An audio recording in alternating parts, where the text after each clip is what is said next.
pas encore ça, donc ouais, c'est ça. Comparé aux États-Unis et puis ici, c'est quoi la différence entre les deux? Ouais, ça dépend de quel plan on parle, là. Mais La vie en La général. vie en la vie yeah. d'une manière générale, c'est que le contexte n'est plus la même chose, en fait. Uh-huh. Et faut le connaître que quand on arrive aux États-Unis, on était tous des étudiants. Yeah. Et quand je dis que c'est pas pareil, on est arrivé ici, on était des travailleurs, ce qui est différent. Yeah. Mais c'est sûr que je peux dire que du point de vue social, ici, tu te sens plus, à l'aise, je devrais dire. Ok. Et je pense que c'est la même chose pour les étudiants parce que du fait qu'il n'y a pas de barrière linguistique, alors qu'aux Oui, ça, États-Unis, c'est c'est vrai, très ça, c'est important. vrai. Alors qu'aux États-Unis, tu as beau être là-bas, hein, tu parles ton anglais avec toujours l'accent. Et l'américain, il remarque toujours l'accent. Hein. Yeah. Bon, alors ici, c'est le français déjà, qui est un truc commun, qui est une langue commune. Là. Uh-huh. Ça fait que tu te sens plus, peut-être à l'aise. Ça, c'est vrai. Donc, c'est ce que j'ai pu remarquer. Là.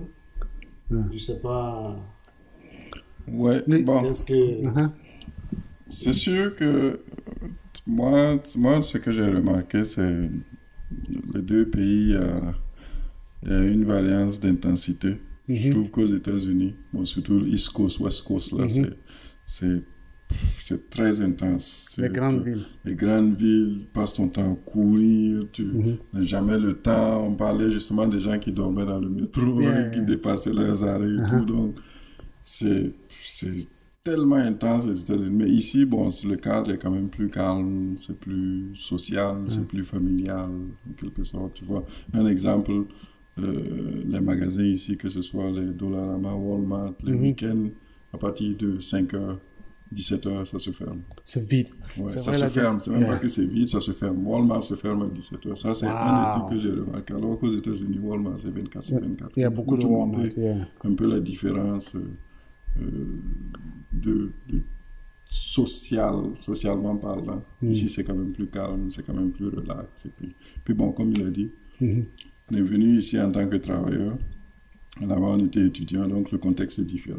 Ok. C'est sûr que, bon, tu es étudiant, tu es seul, tu fais tes choses, tu travailles, tu vas à l'école, mais ici, tu travailles vraiment dans ton domaine. Oui. Donc, bon, globalement, c'est mieux, je dirais. Ok. Globalement, c'est mieux. Rachid, lui, bon, c'est vrai que toi, tu as vécu, mais bon, tu as vu ici quand même. Moi, je suis de passage. Uh-huh. Bon, mais en passant, ce que je peux dire, moi, je trouve que le rythme ici est un peu plus lent par rapport à New York et j'ai vécu plus. Yeah. Donc, et en plus, je vois, bon, je n'ai pas trop côtoyé les gens, mais je vois que les gens un peu sont plus gentils. Yeah.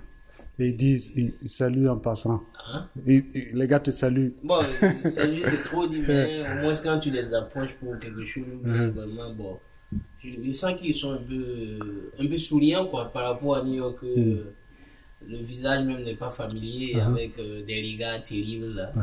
Bon, tu sais même que le gars, même, soit il y a des soucis, ou bien soit lui-même il déteste. Bon, vraiment. Pour voir un sourire à New York, vraiment, il faut être un comédien pour que quelqu'un puisse sourire. Mais Voilà. Bon, en parlant aussi des cartes téléphoniques, je peux dire que si aujourd'hui nous voulons payer notre argent chez les cartes téléphoniques, là, on pourrait ouvrir des banques au pays, ou bien en tout cas, on pourrait vraiment faire des grandes choses. Parce qu'on a trop dépensé dans ça. Yeah. Et en parlant aussi des plans, avant, il n'y avait pas de plan en réalité, c'était des factures. Yeah, facture. Et Aussi. on te limite dans ça, quoi. Ouais, ça c'est vrai. Ouais, et des fois même, toi, tu comprends pas comment. On te dit que Yeah. tu as dépassé ton plan, tu as quitté là-bas. Non, vraiment, quand Dieu fait bien les choses, il y a eu Métro PCS qui est venu nous sauver des griffes des bandits là. Yeah. Et après, maintenant, ainsi de suite, et ça évolue plus. Ça c'est Donc, vrai. si je reviens aussi au passage au Canada, moi, c'est la première fois que je mets pied. En total, j'ai fait 10 jours, donc je peux dire dans l'ensemble. Bon, je veux revenir pour plus Voilà, pour plus explorer, quoi, voir les faisabilités. Sama. Si je veux venir soutenir mon frère, là, je vais être à côté. On va Il ne faut pas venir pendant le froid, hein, parce qu'il fait froid ici. Non, cette fois-ci, on est venu au moment où vraiment, c'est pas facile pour nous autres là. Comme le soleil nous a bien chauffé au pays, le froid aussi nous l'a fait. Là, c'est compliqué. Alors que ce n'est que des débuts, là. Mais c'est ça. Ça, c'est l'introduction. La fin, même, nous, on va pas laisser. Voilà. Mais bon, tu viens d'arriver au pays ayant vécu ici. Et maintenant, tu as été ici pendant combien de temps avant de rentrer au pays? Je peux dire 13 ans. 13 ans. 13 ans. Wow. Et quand tu es rentré, c'était comment? Parce que je sais que tu mènes des activités au pays. C'est compliqué. Yeah. Ça, c'est ce que nous voulons tous savoir. Hein. Comment on va faire pour le partir, là. Il faut nous dire, qu'est-ce qu'on peut aller faire, parce qu'on veut la tête. Non, mais je peux dire que, bon, c'est comme ce qu'on parle, tout début est difficile. Hein.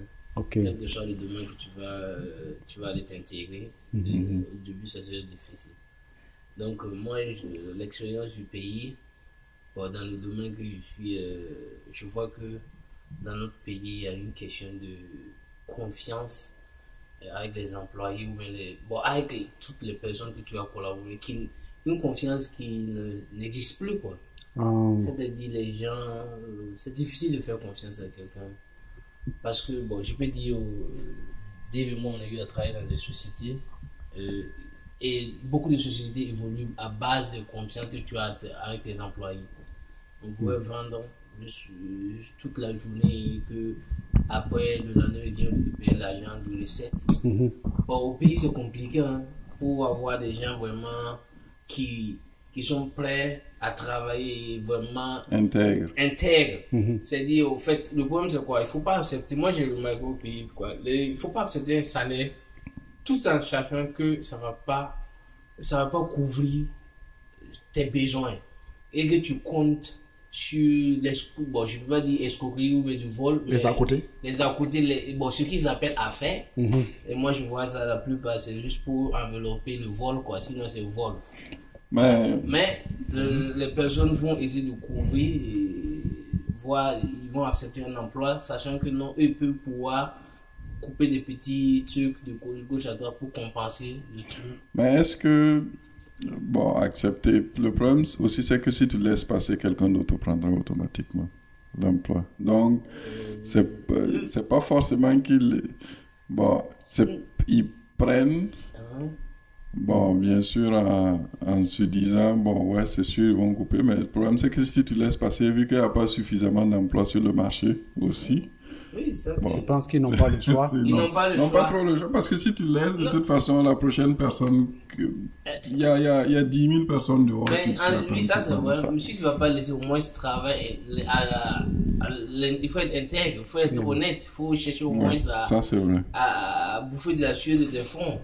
Et montrer au patron qu'il peut compter sur toi. Et à base de ça, quand le patron connaît ta valeur, tu peux lui dire, écoute, moi vraiment je me donne à fond, je cherche à être honnête, je fais mon maximum et le salaire que tu me payes n'est pas suffisant. Et j'aimerais que si tu peux me demander. En ce moment, le gars connaît au moins ta valeur, ton rendement.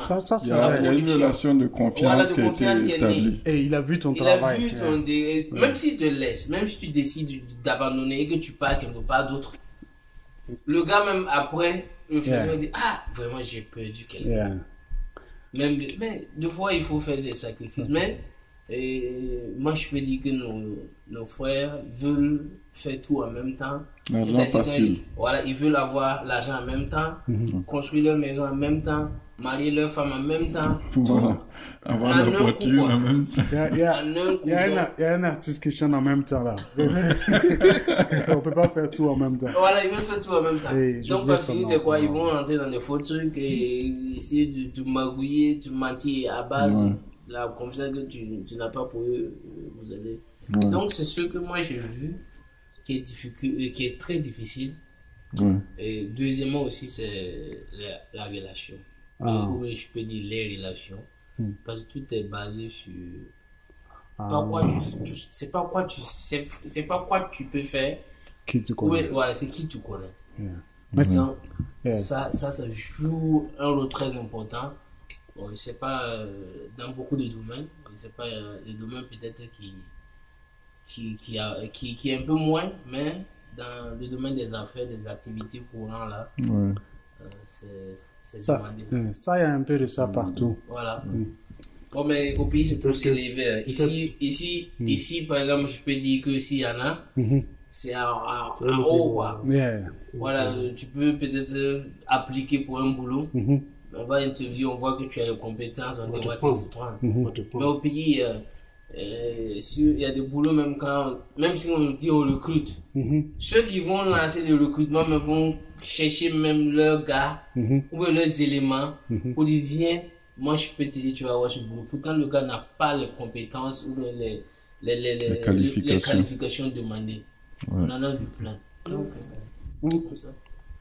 Vas-y. Non, je vais dire que ça, c'est un sérieux problème parce que le développement d'un pays, ça passe par là. On n'a pas mis les gens à l'école pour rien. Même si on sait que l'apprentissage de l'école, c'est juste une petite chose. Pour évoluer, on a besoin de toutes ces connaissances. Et quand vous mettez les gens à l'école en espérant qu'une fois qu'ils finissent, ils vont trouver un boulot, parce que tout le monde ne peut pas entreprendre. Et à la fin, ils se présentent et malgré qu'ils connaissent, vous préférez prendre je ne dirais pas des nullards, mais ceux qui ne sont pas qualifiés, des non qualifiés. Ça fait que le résultat ne donne là que ce qu'on voit tous les jours. Ça, c'est vrai. Dans une administration, si vous n'avez que des gens qui méritent pas leur poste, c'est quoi le résultat? Dans une entreprise, c'est pareil, quoi. C'est ce que je pense. Il n'y a aucune évolution. Ayant fait ce parcours-là, quand tu es rentré, en regardant les gens, tu penses qu'ils ont quelle vision de toi? Genre, est-ce qu'on te voit comme un Américain qui est venu, bon, je sais pas, que j'essaie de suivre un peu ta question, en termes de comment ils te percevaient? Est-ce que si tu as commencé par un travail, est-ce qu'on se dit, ah voilà, comment ça s'appelle, le benguiste qui vient? Ou bien, peut-être comme un étranger, ou bien... Au début, je peux dire que ils te voient comme un étranger. Et tu vois, avec le temps, mais d'autres même se disent... ils veulent vraiment voir tes méthodes de travail, quoi. Ils veulent voir... Est-ce qu'ils sont intéressés par... Effectivement, comment toi-même tu pourrais t'en sortir, ou comment... Sinon, beaucoup vont te voir comme vraiment un étranger, voir comme quand tu fais quelque chose, ils disent non, il faut pas considérer lui là, c'est un blanc. Son esprit est un peu modifié, quoi, ou bien tordu, il veut dire comme ça. Donc, mais dans le domaine des affaires, c'est différent, ils attendent de voir. Et il y a d'autres qui vont vraiment chercher à te donner des challenges, quoi. Des défis, quoi. Des défis, quoi. Voilà. Donc, sinon, bon, si je prends le domaine des travaux publics, on a eu des travaux et que au moment de l'exécution, c'était un peu différent de ce que moi-même je pensais que ça devait être.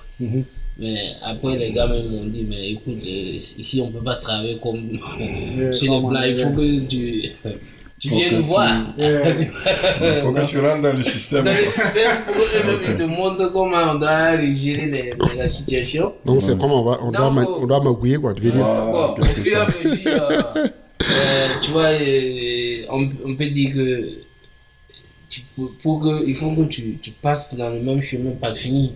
Obligatoirement. Puisque si tu veux évoluer, en réalité, c'est ça. C'est une triste vérité, mais c'est comme ça.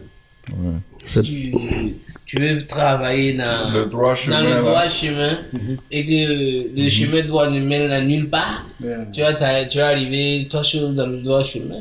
Mais en réalité, c'est ça qui est le problème. Mais c'est là que je trouve que c'est dommage parce que d'abord, quand tu restes longtemps à l'étranger comme nous autres et tu rentres, tu es une menace d'après ce qu'ils racontent. Et en général, tu rentres pas pour je veux dire pour devenir une menace, tu rentres pour contribuer. Et je pense que tu parles du cas des affaires, c'est-à-dire que tu parles et tu démarres une affaire, c'est-à-dire tu montes une entreprise ou quelque chose comme ça.